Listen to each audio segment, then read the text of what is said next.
Number 2 આપણી આસપાસ શું એના વિશે અભ્યાસ કરીશું. તો વિદ્યાર્થી મિત્રો, આપણને મનમાં એક પ્રશ્નનો ઉદ્ભવ થાય છે કે આપણે જ્યાં રહીએ છીએ ત્યાં તમારી આસપાસ શું જોવા મળે છે. બધા બાળકો એવું મનમાં વિચારો તો એવો ખ્યાલ આવશે કે આપણી આસપાસ શું જોવા મળે છે. બરોબર? તો આપણે વિચારીએ તો આપણે જોઈ શકીએ છીએ કે આપણી આસપાસ હવા છે, પાણી છે, વનસ્પતિ છે, પક્ષીઓ જોવા મળે છે. આપણે જેના ઉપર રહીએ છીએ એ જમીન એ પણ છે. બરોબર? તો જમીન એટલે કે પૃથ્વી, એ પૃથ્વી છે શું તો એ આપણે ભણીશું. તો વિદ્યાર્થી મિત્રો, આપણે પહેલા પૃથ્વી વિશે ભણવાનું છે. તો પૃથ્વી એ શું છે એવો પ્રશ્ન થાય, એની ઉત્પત્તિ કેવી રીતે થઈ એ આપણે જોઈશું.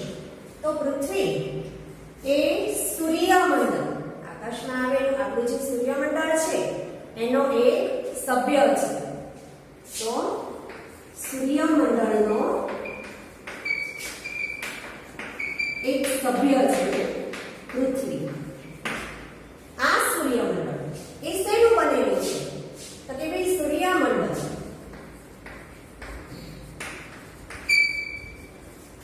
એ ગ્રહો, ઉપગ્રહો, ધૂમકેતુ, ઉલ્કાઓ વગેરે બનેલું છે.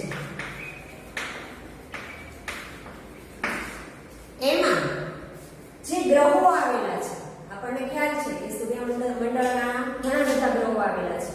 આપણે એના નામ જોઈએ તો એ ગ્રહો આપણે જોઈશું કે એક તો મંગળ, પછી બુધ, ગુરુ, શુક્ર, શનિ, પૃથ્વી, યુરેનસ, નેપચ્યુન અને પ્લુટો. સૂર્યમંડળના સભ્યો છે આ બધા જ ગ્રહો. એમાંનો એક સભ્ય એટલે કે આપણી પૃથ્વી એ આપણે જોઈએ કે સૂર્યમંડળનો એક સભ્ય છે. તો આ પૃથ્વીની ઉત્પત્તિ કેવી રીતે થઈ એ આપણે જોઈએ.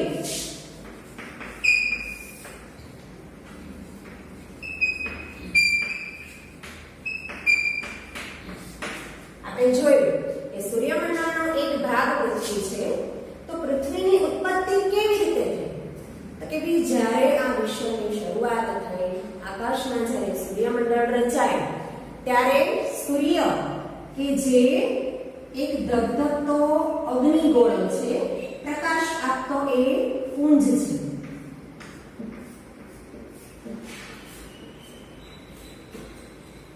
ત્યારે હજારો વર્ષ પહેલા આપણી જે પૃથ્વી છે એ આ સૂર્યનો એક ભાગ હતી.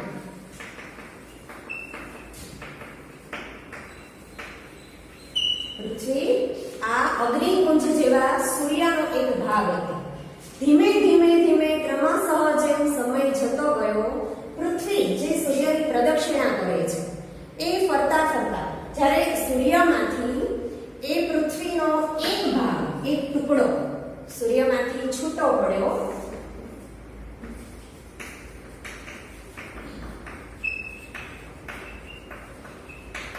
જે શું કહેવાનો તો કે ભાઈ પૃથ્વી.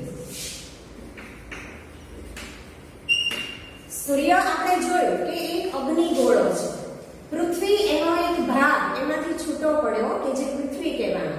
તો અગ્નિમાંથી છૂટો પડેલો જે ભાગ આપણી પૃથ્વી છે એ પણ શું હશે તો કે ભાઈ અગનગોળો. તો આપણી પૃથ્વી એ અગનગોળો હતી. આમ આ રીતે આપણી પૃથ્વી સૂર્યના ભાગ તરીકે છૂટી પડી અને એની ઉત્પત્તિ થઈ. ક્રમશઃ જેમ જેમ સમય પસાર થતો ગયો એમ એમ એ પૃથ્વી સૂર્યની પરિક્રમા કરતા કરતા ઠંડી પડવા લાગી અને એ સૂર્યની પરિક્રમા કરતા કરતા જ્યારે એ ઠંડી પડી ત્યારે એ સૂર્યનો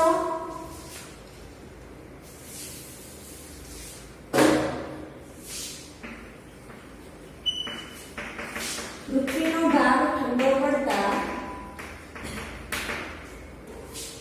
પૃથ્વીનો અમુક ભાગ ઠંડો પડ્યો એ ઘન પદાર્થમાં રૂપાંતર પામ્યો.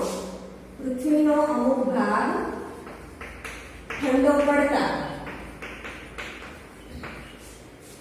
ઘન પદાર્થમાં રૂપાંતર પામ્યો.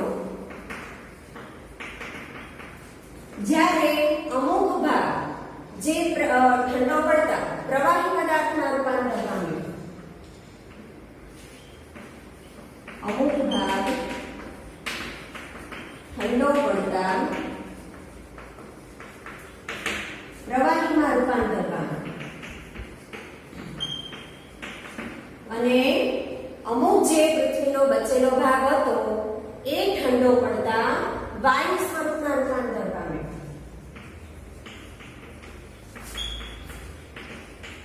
ઠંડો પડતા વાયુ સ્વરૂપ બન્યું.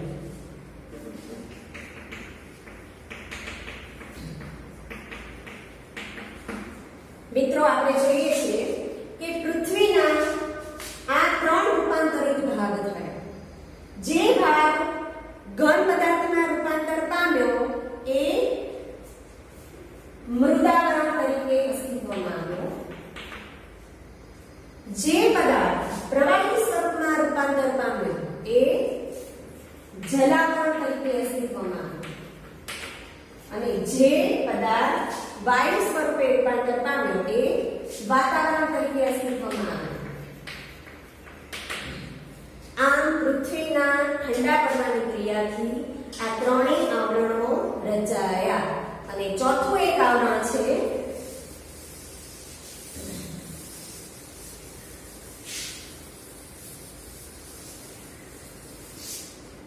જીવાવરણ.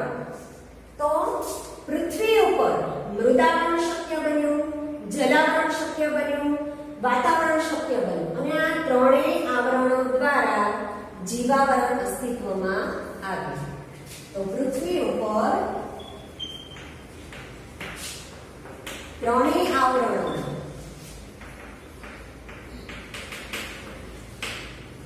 અસ્તિત્વથી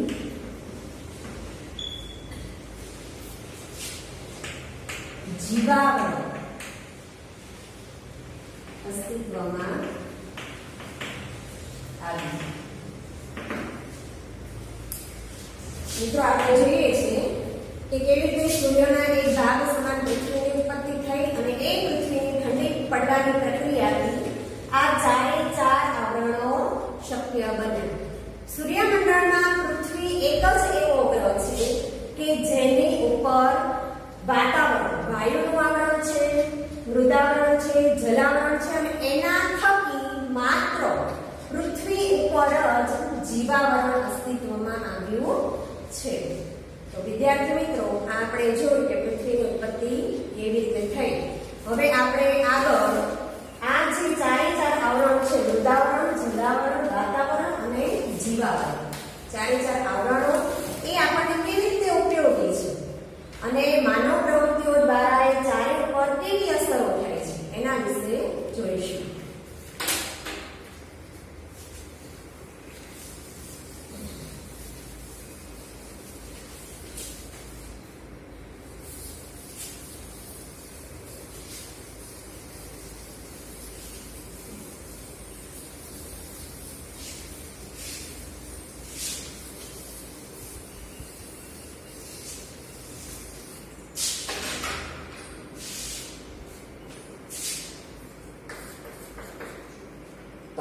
પહેલું આવરણ જે છે એ છે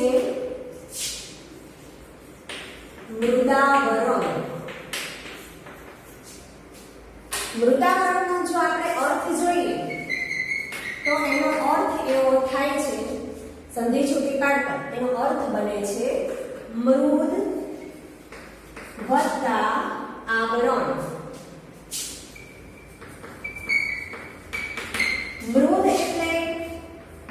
માટી અને આવરણ એટલે પડ. આ રીતે એનો અર્થ આપણને જોવા મળે છે કે માટીનું બનેલું પડ એટલે મૃદાવરણ. વિદ્યાર્થી મિત્રો, આ મૃદાવરણ જે છે એ ધરતીનો ધબકાર છે.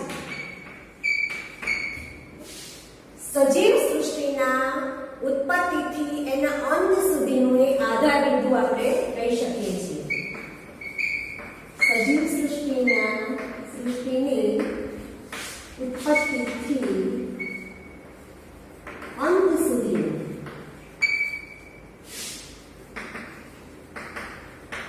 આધાર બિંદુ કે જે મૃદાવરણ છે. આપણે જોઈએ છીએ મિત્રો કે સજીવ સૃષ્ટિ એનો જન્મ, કોઈ પણ સજીવ હોય એનો જન્મ પૃથ્વી ઉપર થાય છે અને જ્યારે એનો અંત આવે છે, તેનું મૃત્યુ થાય છે, ત્યારે છેલ્લે એ જમીનમાં એટલે કે માટીમાં જ ભળી જતો હોય છે. તો આ રીતે મૃદાવરણ આપણે એનો અર્થ જોઈ શકીએ છીએ કે માટીનું બનેલું જે પડ છે, પૃથ્વી પર આવેલું માટીનું બનેલું જે પડ છે એને આપણે મૃદાવરણ કહીએ છીએ. હવે વિદ્યાર્થી મિત્રો, આપણે જોઈએ કે પૃથ્વી ઉપર આપણે જેની પર વસવાટ કરીએ છીએ એને પણ આપણે મૃદાવરણ કહીએ છીએ. તો આ જે મૃદાવરણ છે એ શેનું બનેલું છે? આપણને એવો પ્રશ્ન થાય.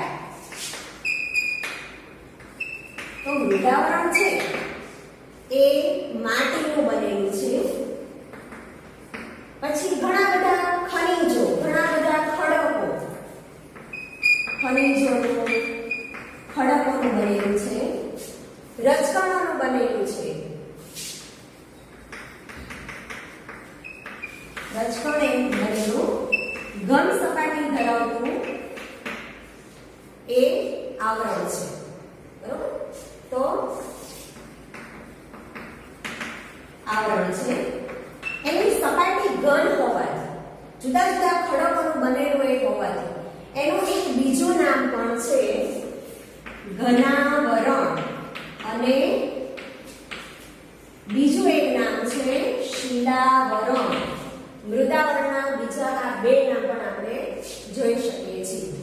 તો વિદ્યાર્થી મિત્રો, પૃથ્વી સપાટી પર જે જમીનનો ભાગ આવેલો છે, જે ભૂમિ વિસ્તાર આવેલો છે, પૃથ્વી સપાટી પર જે ભૂમિ વિસ્તાર છે એનો 29% ભાગ, કેટલો? તો કે 29% ભાગ એ મૃદાવરણનો છે. બાકીનો 71% જે ભાગ રહે છે, બાકીનો 71% જે ભાગ છે ત્યાં આગળ જલાવરણ આવેલું છે. તો વિદ્યાર્થી મિત્રો, આપણે જોઈએ છે કે પૃથ્વી ઉપર ભૂમિ ભાગ છે ખૂબ જ ઓછો છે. સૌથી વધારે કયો ભાગ છે? તો કે ભાઈ પાણીનો ભાગ આવેલો છે. તો આ જે પોપડો છે, પૃથ્વી ઉપર જે મૃદાવરણનો પોપડો છે એ 64 થી 100 કિલોમીટર જેટલી જાડાઈ ધરાવે છે.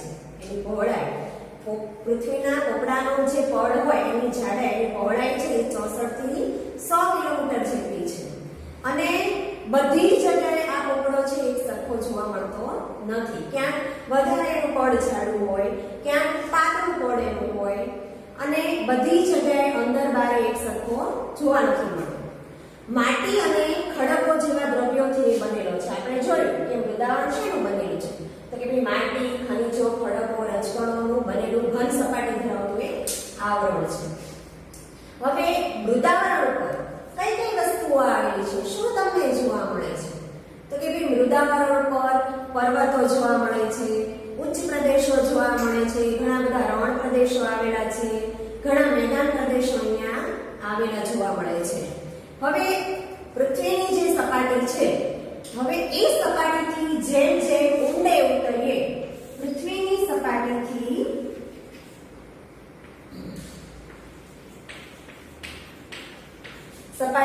જેમ જેમ આપણે નીચેની તરફ જઈશું એમ તાપમાન એટલે કે ગરમીમાં વધારો થાય છે.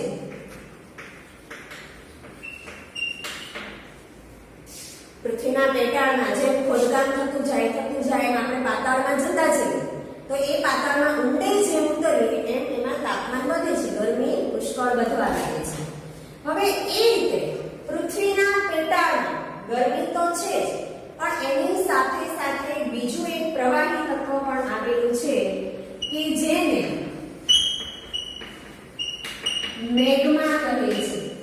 પ્રવાહી રસ જે આવેલો છે પૃથ્વીમાં એને આપણે કયા નામથી ઓળખીએ છીએ? મેગ્મા. એક પ્રવાહી રસને આપણે મેગ્મા કહીએ છીએ. એ સાથે સાથે પૃથ્વીની સપાટીની અંદર ઘણા બધા વાયુઓ પણ આવેલા છે. એ વાયુ અને આ જે નીચે રહેલી ગરમી બંને વચ્ચે દબાણની ક્રિયા સંભવિત થાય છે. પરંતુ પૃથ્વીની જે સપાટી છે એ કેવી છે? તો ખૂબ જ કઠણ છે, ખૂબ જ એનું દબાણ રહેલું છે. પરિણામ શું થાય? તો કે ભાઈ નીચે રહેલા જે વાયુ છે એની સાથે તાપમાન વધતા, ગરમી વધતા જે વરાળ ઉત્પન્ન થાય છે એ વરાળથી એ વાયુથી ઉત્પન્ન થયેલી વરાળ પૃથ્વીની ઉપર આવવાનો પ્રયાસ કરે છે. ઉપર આવે તો છે પણ ઉપર ખૂબ જ જમીનનું કઠણ પડ હોવાથી બંને વચ્ચે દબાણની પ્રક્રિયા સર્જાય છે, દબાણની સમતુલા સર્જાય છે. આ દબાણથી સમતુલા જળવાઈ રહે છે. જો એ સમતુલા ન જળવાય તો એનું પરિણામ શું આવશે? તો કે પૃથ્વીનો પોપડો ફાડીને એ વરાળ બહાર આવશે. પરિણામ એનું શું આવશે? તો કે ત્યાં આગળ જ્વાળામુખી ફાટશે. જ્વાળામુખી ફાટશે. એ જ્વાળામુખી ફાટતા જે પૃથ્વીની સપાટી ફાટી જશે અને એમાં રહેલો જે મેગ્માનો રસ છે, મેગ્માનો રસ છે એ પ્રવાહી સ્વરૂપે બહાર નીકળશે. તો આ રીતે આપણે મૃદાવરણમાં જે પૃથ્વીની પેટાળમાં જે ક્રિયા થાય છે એ જોઈએ. હવે વિદ્યાર્થી મિત્રો આપણે જોઈએ છે કે કેવી રીતે જ્વાળામુખી ફાટશે. ગરમી અને દબાણની પ્રક્રિયા વચ્ચે જ્યારે અસમતુલાનું સર્જન થશે ત્યારે જ્વાળામુખી ફાટશે. વિદ્યાર્થી મિત્રો અહીંયા આપણે મૃદાવરણની સમજૂતી જોઈ. હવે આપણે મૃદાવરણ છે એ કેવી રીતે ઉપયોગી છે તો એનો અભ્યાસ આપણે કરીશું. તો સૌથી પહેલા આપણે જોઈએ છે કે આપણે વસવાટ કરવા માટે, રહેઠાણ માટે ઘર બનાવવું પડે છે. એ ઘર આપણે ક્યાં બનાવશું? તો કે ભાઈ મૃદાવરણ ઉપર, જમીન ઉપર, જમીનની સપાટી પર. તો મૃદાવરણ છે એ ઘર બનાવવા માટે ઉપયોગી છે, ખેતી કરવા માટે ઉપયોગી છે, ઉદ્યોગો બાંધવા માટે ઉપયોગી છે. એ સાથે સાથે આપણને વનસ્પતિ ઉગે એ વનસ્પતિનો ખોરાક પણ આપણે મૃદાવરણ પાસેથી મેળવીએ છીએ. પીવાના પાણી જેનો સંગ્રહ આપણે કરીએ છીએ ક્યાં? તો કે ભાઈ નદીઓ, ઝરણાઓ, સમુદ્રો એ બધું આવેલું છે ક્યાં? તો કે ભાઈ જમીન ઉપર. એટલે આવી રીતે મૃદાવરણ પાસેથી આપણને પાણી પણ મળે છે. વળી પાછું મૃદાવરણ આપણને ઘણી મહત્વની વસ્તુ, ખનિજો પણ આપે છે. ત્યાં આગળ ઘણા બધા જંગલો પણ આવેલા છે. તો વિદ્યાર્થી મિત્રો અહીંયા આપણે મૃદાવરણની સમજૂતી લીધી. તો આ સાથે તમારે પ્રવૃત્તિ કરવાની છે. દરેક જણાએ તમારી પાકી નોટમાં મૃદાવરણનું એક ચિત્ર સરસ મજાનું દોરવાનું છે. વિદ્યાર્થી મિત્રો આપણે જેમ મૃદાવરણની સૌથી પહેલા વ્યાખ્યા જોઈ એમ જલાવરણની સૌથી પહેલા વ્યાખ્યા જોઈએ. તો કે ભાઈ જલાવરણ કહેવાય છે કોને? તો કે ભાઈ પૃથ્વી ઉપર જે નીચાણવાળો ભાગ આવેલો છે,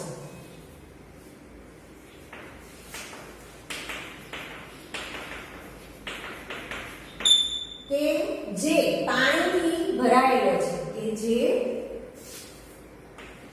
પાણીથી ભરેલો છે તેને જલાવરણ આપણે કહીએ છીએ. વિદ્યાર્થી મિત્રો અહીંયા ચિત્ર દોરેલ છે એમાં જોવા મળે છે કે પૃથ્વીનો 29% ભાગ ભૂમિ વિસ્તાર આવેલો છે અને સૌથી વધારે 71% જેટલો ભાગ છે એ જલાવરણનો જોવા મળે છે. તો આપણે જોઈએ છીએ કે ભૂમિ કરતાં પૃથ્વી ઉપર પાણીનું પ્રમાણ ખૂબ જ વધારે જોવા મળે છે. તો આ જે જલાવરણ છે એમાં કઈ કઈ બાબતોનો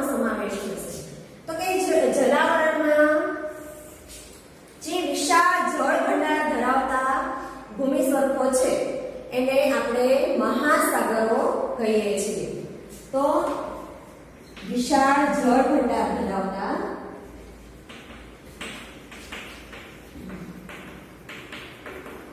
ભૂમિ સ્વરૂપો, જેને આપણે મહાસાગર કહીએ છીએ. પૃથ્વી પર 4 મોટા મહાસાગરો આવેલા છે કે જેના નામ આપણે જોઈએ તો એક છે પેસિફિક મહાસાગર, બીજું છે આપણો હિન્દ મહાસાગર, ત્રીજું છે એટલાન્ટિક મહાસાગર અને ચોથો છે આર્કટિક મહાસાગર. આ 4 મોટા વિશાળ જળરાશિ ધરાવતા મહાસાગરો આપણી પૃથ્વી પર આવેલા છે. તો હવે ચારેય આ જળાશયો છે એની કોઈ સીમા નથી. ચારેય જળાશયો એકબીજા સાથે સંકળાયેલા, જોડાયેલા જોવા મળે છે. એ સિવાય ભૂમિ વિસ્તારથી નજીક આવેલો સ્થાનિક વિસ્તાર આપણો હોય કે જ્યાં આપણા જે માનવ વસ્તી રહેતી હોય, એ ભૂમિ વિસ્તારથી નજીક આવેલો જે વિસ્તાર છે ત્યાં જે પાણીનો જથ્થો છે, જળ ભંડાર જોવા મળે છે, એને સમુદ્રો, ઉપસાગરો, અખાત, સમુદ્રધુની વગેરેના નામથી પણ ઓળખાય છે. તો આ જે પૃથ્વી પર મહાસાગરો આવેલા છે એ કેવા છે?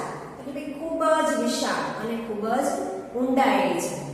હવે કેટલીક જગ્યાએ 10 થી 11 ફૂટ ઊંડાઈ આ મહાસાગરો ધરાવતા હોય છે. એટલે કે સાગરની અંદર 10 થી 11 કિલોમીટર ઊંડાઈ ધરાવતી મોટી મોટી ખીણો પણ ત્યાં આવેલી છે. હવે મહાસાગરનું જે તળિયું છે એ તળિયામાં પૃથ્વીની સપાટીની જેમ આપણે મૃદાવરણમાં જોયું હતું એ જ રીતે સાગરની અંદર, મહાસાગરોની અંદર પણ એની સપાટીમાં પણ મોટા મોટા પહાડો આવેલા છે, ઉચ્ચ પ્રદેશો આવેલા છે, મેદાની પ્રદેશો પણ દરિયાની અંદર આવેલા હોય છે.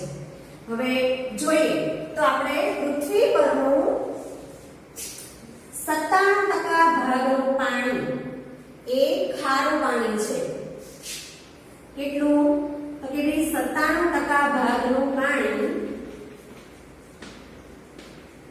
એ ખારું પાણી છે. માત્ર 3% પાણી છે એ પીવાલાયક છે.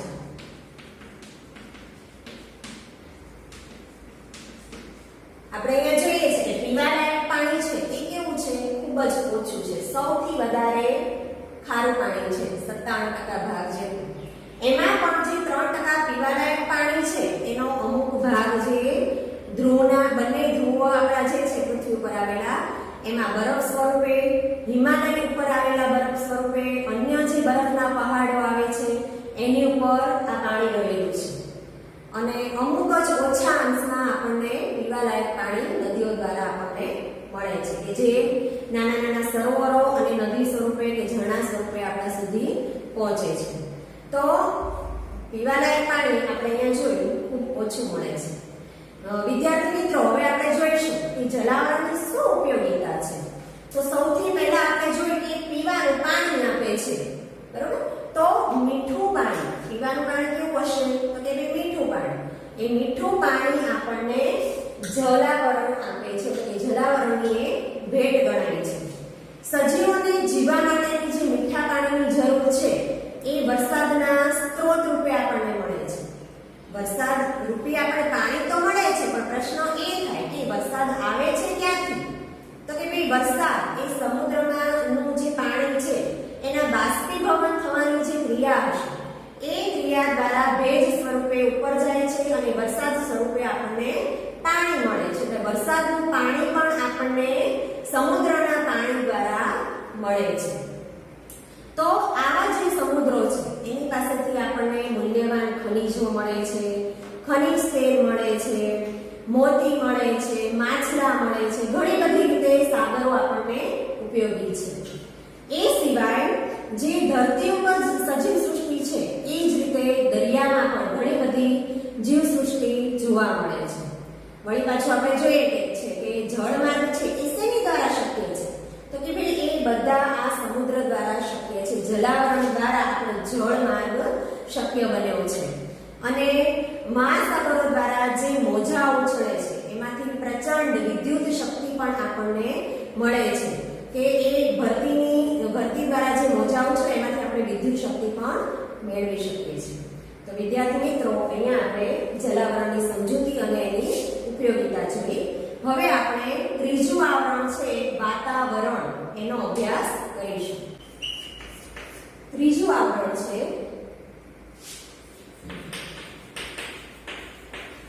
વાતાવરણ.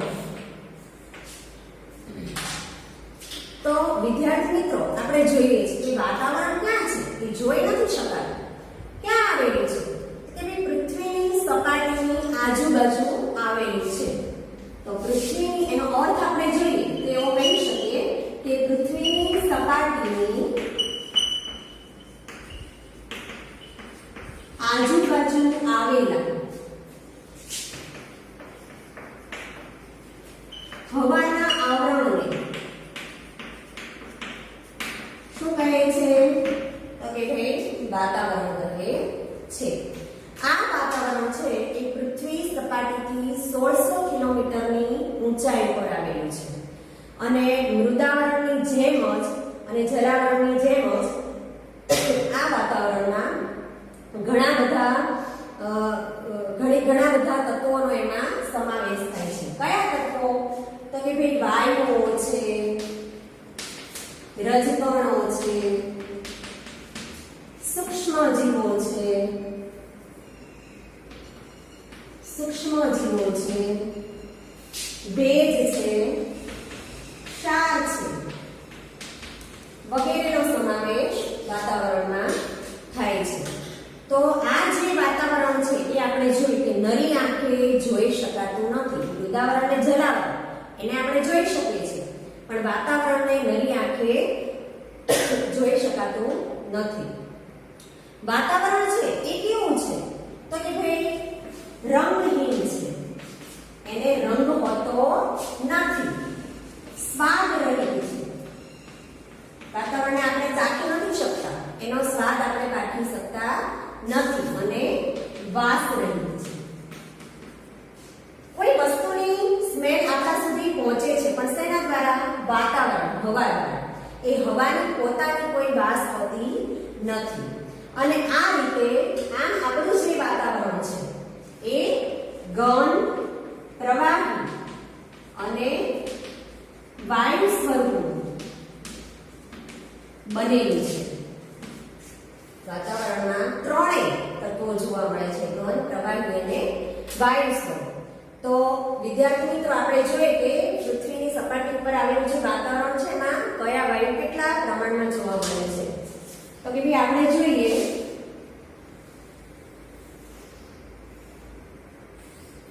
પૃથ્વીની સપાટી ઉપર જે વાતાવરણ આવેલું છે એ વાતાવરણમાં 21% ઓક્સિજન વાયુ આવેલો છે, 78%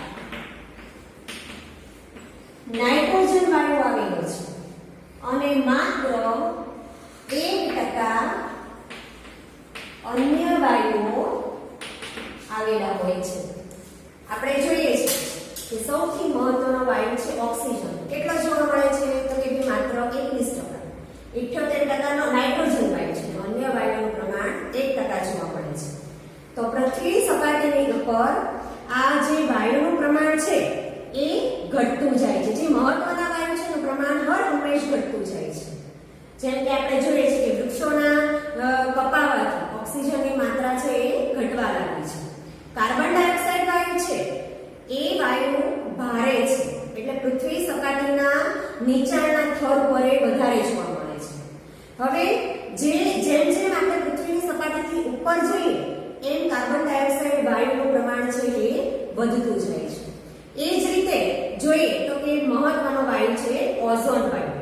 એ જે ઓઝોન વાયુ છે આપણે જોઈએ છે કે સૂર્યના જે કિરણો છે, તારજમની જે કિરણો છે એને પૃથ્વીની સપાટી પર આવતા એ અટકાવવાનું કામ કરે છે અને જેના લીધે આપણી સપાટી પર ગરમી ઓછી પડે છે. તો આ જે ઓઝોન વાયુ છે એ ઓઝોન વાયુ ક્યાં વધારે જોવા મળશે? તો કે ભાઈ વહેલી સવારે સમુદ્રના કિનારે તમે જાઓ, ખુલ્લા મેદાન પ્રદેશમાં તમે જાઓ, ત્યાં આગળ આ ઓઝોન વાયુનું સ્તર છે એ વધારે જોવા મળે છે. એ જ રીતે આપણે જોઈએ તો કે ભાઈ ઓક્સિજન વાયુ અને જે નાઇટ્રોજન વાયુ છે એ બંને વાયુના લીધે આપણું જે વાતાવરણ છે, બરાબર, વાતાવરણથી બનેલું જે જીવાવરણ છે, ઓક્સિજન અને નાઇટ્રોજન વાયુના કારણે એ જીવાવરણ છે એ ધબકતું રહે છે. જીવંત રાખવા માટે બંને વાયુ ખૂબ જ જરૂરી છે. ઓક્સિજન વાયુ છે એ જલદપણાનો ગુણધર્મ ધરાવે છે. જલદપણું એટલે સળગી ઉઠવું. તો એ જલદપણાનો ગુણધર્મ ધરાવે છે કે જેને મંદ કરવાનું કામ છે એ નાઇટ્રોજન વાયુ કરે છે. જીવાવરણને અસ્તિત્વમાં રાખવા માટે ખૂબ જ મહત્વ ધરાવે છે.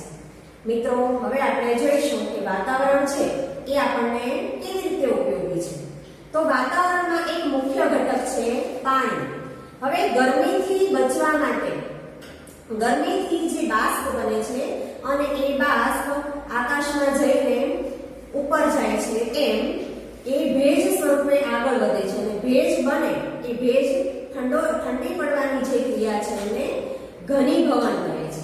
ઘનીભવન થાય એટલે વરસાદ પડે, ભેજ પડે, પછી ઝાકળ પડે, કરા પડે વગેરે એનું રૂપાંતર થાય છે. કોઈ પણ પ્રદેશમાં જઈએ આપણે તો એ પ્રદેશના વાતાવરણની અસર માનવીના ખોરાક, પોશાક, રહેઠાણ અને આર્થિક પ્રવૃત્તિ બધા ઉપર પડતી હોય છે. તો આપણે જોઈએ કે શિયાળો હોય તો આપણે કેવા કપડાં પહેરશું? ગરમ કપડાં પહેરશું. ઉનાળો હોય તો સુતરાઉ કપડાં પહેરશું અને ચોમાસું હોય તો છત્રીનો ઉપયોગ કરશું. એટલે આપણે જોઈએ છીએ કે વાતાવરણની અસર માનવ જીવન પર થતી જોવા મળે છે. આ વાતાવરણમાં એક મહત્વનું કામ કરનારા જે છે એ રજકણો પણ છે. આ રજકણો કામ શું કરે છે? તો કે ભાઈ સૂર્યપ્રકાશ છે એનો સૂર્યપ્રકાશ છે એ પ્રકાશ આપણા સુધી પહોંચાડવાનું કામ કરે છે. રજકણો છે તો વહેલી સવારે જ્યારે સૂર્યોદય થાય ત્યારે સૂર્યના કિરણો આપણી સુધી જલ્દી નથી પહોંચતા, જલ્દીથી અજવાળો નથી થતો. એ જ રીતે જ્યારે સૂર્યાસ્ત થાય છે ત્યારે જલ્દીથી અંધારું પણ થઈ જતું નથી. રજકણો બીજું પણ એક કામ કરે છે. શું? તો કે ભાઈ સૂર્યના જે પરાવર્તિત કિરણો છે એને પાછા ફરતા કરીને પૃથ્વી સપાટી પર અજવાળું લાવવાનું, પ્રકાશ લાવવાનું એ કામ કરે છે. બીજું આપણે જોઈએ કે વાતાવરણ દ્વારા આપણે આપણો અવાજ એક જગ્યાએથી બીજી જગ્યાએ પહોંચાડી પણ શકીએ છીએ. એના દ્વારા રેડિયો અને દૂરદર્શન જેવી જે ચેનલો છે એ પણ પ્રસારિત થાય છે. હવે ચોથું આવરણ જોઈએ તો કે ભાઈ એ છે જીવાવરણ. આપણે જોયું તો મિત્રો, જ્યારે અગાઉ આપણે પૃથ્વીની સમજૂતી જોઈ જાય કે ત્રણેય આવરણો દ્વારા મહત્વનું એક આવરણ શક્ય છે કે જે છે જીવાવરણ. તો આ જીવાવરણ છે એ શેના કારણે શક્ય છે? તો કે ભાઈ સજીવ સૃષ્ટિને કારણે. પણ એ સજીવ સૃષ્ટિ છે ક્યારે? કે જ્યારે પૃથ્વી ઉપર આ ત્રણેય આવરણ, જલાવરણ, વાતાવરણ અને મૃદાવરણ, ત્રણેય આવરણો આવેલા છે ત્યારે જીવાવરણ શક્ય બને છે. મહત્વનું આવરણ એને કહેવામાં આવે છે. સૂર્ય, આપણે જોયું કે સૂર્યમંડળનો પૃથ્વી જ એક એવો ગ્રહ છે કે જેની ઉપર માત્ર જીવાવરણ શક્ય બન્યું છે. હવે આ પૃથ્વીના જીવાવરણમાં કઈ કઈ બાબતોનો સમાવેશ થશે? તો કે ભાઈ પ્રાણીઓ છે, વનસ્પતિઓ છે, પક્ષીઓ છે, જીવજંતુ છે, બધી જે સજીવ સૃષ્ટિ આપણે જે કહીએ એ બધાનો સમાવેશ આપણે જીવાવરણમાં કરી શકીએ છીએ. એ સિવાય આપણા અસ્તિત્વ માટે આ જીવાવરણ છે એ ખૂબ જરૂરી છે. એની ઉપયોગિતા જોઈએ તો કે જીવાવરણ છે આપણને ખોરાક અને બીજી ઘણી બધી વસ્તુઓ પણ પૂરી પાડે છે. વનસ્પતિ અને જે પ્રાણીઓ છે એ પ્રાણીઓ આપણે એના વગર જીવી ન શકીએ. જેમ આપણું જીવન છે એમ વનસ્પતિ અને પ્રાણીનું જીવન પણ હોવું શક્ય બને છે. તો આમ આપણા અસ્તિત્વ અને નિર્વાહ માટે આ જીવાવરણ છે એ ખૂબ મહત્વનો ભાગ ભજવે છે. મિત્રો, આ જે જીવાવરણ છે એને બે ભાગમાં વિભાજિત કરવામાં આવ્યું છે.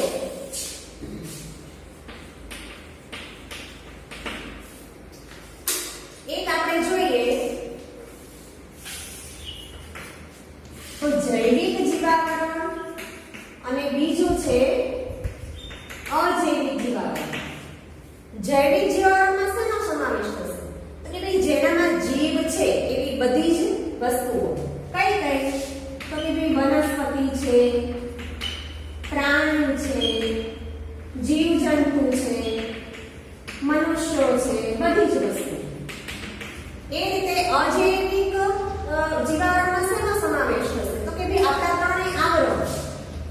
મૃદાવરણ,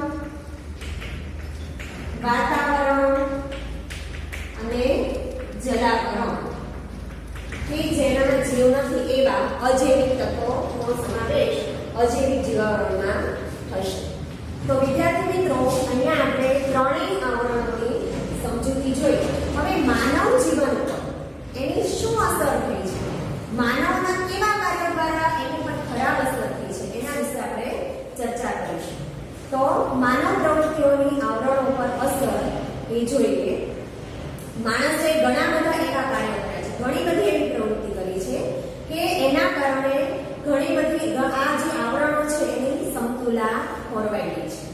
સૌથી પહેલા મૃદાવરણ પર જે અસરો થઈ છે એ જોઈએ તો માનવીએ પોતાના જે કાર્યો કર્યા છે, ખનિજો ખોદકામ કરવું, ખૂબ પાતાળ ખોદીને ઊંડાઈ સુધી ખોદીને ખનિજો બહાર કાઢવા, પછી ખનિજ તેલ દ્વારા સારકામ કરવું, ભૂમિ વિસ્તારો જે છે એની પર અણુ પરીક્ષણો કરવા, આ બધા દ્વારા મૃદાવરણ છે એની પર ખૂબ ખરાબ અસર થયેલી જોવા મળે છે. એ રીતે જલાવરણ જોઈએ તો શહેરો અને ગામડાઓની જે અશુદ્ધિઓ છે કે જે મોટા જળ વિસ્તારમાં વહેતી કરવામાં આવે છે, ગંદા વસવાટોમાંથી જે ગંદુ પાણી નીકળે છે જે જળાશયોમાં પહોંચાડવામાં આવે છે, આ રીતે જલાવરણ દૂષિત થાય છે. એ રીતે જહાજોનું જે નકામું તેલ નીકળે છે, એ પછી ઔદ્યોગિક ગંદા વસાહતોમાંથી જે રાસાયણિક પાણી જે જળાશયોમાં ફેલાય છે એના કારણે પણ જલાવરણ છે એને ખૂબ નુકસાન થયું છે, એનું પ્રદૂષણ થયું છે. એ જ રીતે જે બંને ધ્રુવ પર આવેલો જે બરફ છે, અત્યંત ગરમી પડવાથી ઓઝોન સ્તરનું જે વાયુ છે એમાં ગાબડું પડવાથી ખૂબ ગરમી પડે છે, એના કારણે એ ધ્રુવ પ્રદેશમાં આવેલો બરફ છે એ પણ ઓગળવા લાગ્યો છે. તો વિદ્યાર્થી મિત્રો, આપણે જોયું કે જલાવરણ પર માનવ પ્રવૃત્તિની કેવી અસર, વિઘાતક અસર જોવા મળે છે. એ રીતે હવે આપણે જોઈએ તો કે વાતાવરણ પર માનવ પ્રવૃત્તિની કેવી અસર થઈ છે. તો કે આપણે જોઈએ છે કે ઉદ્યોગો છે, કારખાના છે, એ બધામાંથી જે દૂષિત ધુમાડો બહાર નીકળે છે જેનાથી વાતાવરણ પ્રદૂષિત થાય છે. વાહનો, અત્યંત વધારે પડતા વાહનો દ્વારા એનામાંથી નીકળતા ધુમાડા દ્વારા વાતાવરણમાં કાર્બન મોનોક્સાઇડ જેવા અત્યંત વિઘાતક વાયુઓનું પ્રમાણ છે એ વધવા લાગ્યું છે. વૃક્ષો કપાવા લાગ્યા છે. એનું પરિણામ શું આવ્યું તો કે વાતાવરણમાં કાર્બન ડાયોક્સાઇડ વાયુનું પ્રમાણ વધવા લાગ્યું છે અને આ રીતે પૃથ્વી પર ગરમીનું પ્રમાણ પણ વધ્યું છે. તો વિદ્યાર્થી મિત્રો, આમ આપણે આ પ્રકરણના 3 પૃથ્વીની ઉત્પત્તિ, 4 આવરણ અને એ 4 આવરણ ઉપર માનવ પ્રવૃત્તિની કેવી અસરો છે એના વિશે આપણે અભ્યાસ કર્યો. વિદ્યાર્થી મિત્રો, હવે આજનું આપણે ગૃહ કાર્ય એની નોંધ કરીશું.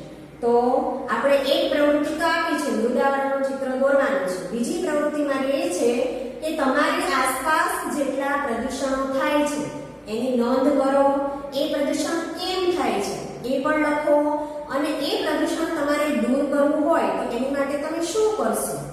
બરોબર? તો આ 2 પ્રવૃત્તિ તમારે નોટબુકમાં લખવાની છે. એની સાથે સાથે તમારું સ્વાધ્યાય પણ નોટબુકમાં લખવાની શરૂઆત કરવાની છે.